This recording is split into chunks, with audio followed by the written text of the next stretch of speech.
Seorang oknum mahasiswi di Kabupaten Aceh Barat ditangkap polisi karena memiliki narkotika jenis sabu-sabu seberat 122,35 gram.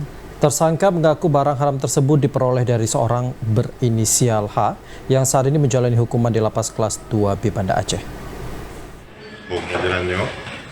Penangkapan terhadap oknum mahasiswi itu dilakukan setelah polisi mendapat informasi yang bersangkutan memiliki dan mengedarkan sabu-sabu. Dirinya ditangkap di salah satu perempatan jalan di Kecamatan Merebo, Kabupaten Aceh Barat.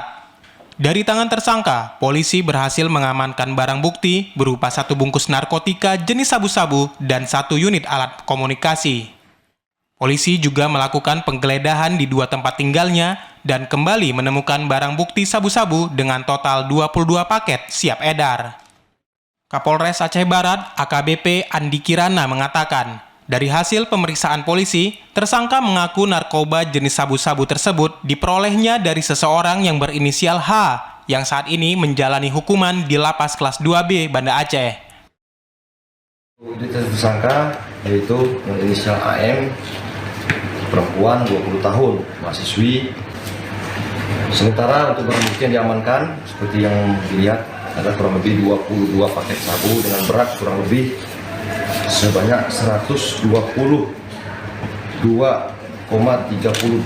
gram. Akibat perbuatannya, tersangka dijerat dengan pasal 114 ayat 2, pasal 112 ayat 2, pasal 132 ayat 1, dan pasal 131 dari Undang-Undang Republik Indonesia Nomor 35 Tahun 2009 tentang narkotika dengan ancaman pidana seumur hidup atau paling singkat 6 tahun dan paling lama 20 tahun penjara. Dari Aceh Barat, Azhar TVRI Aceh melaporkan.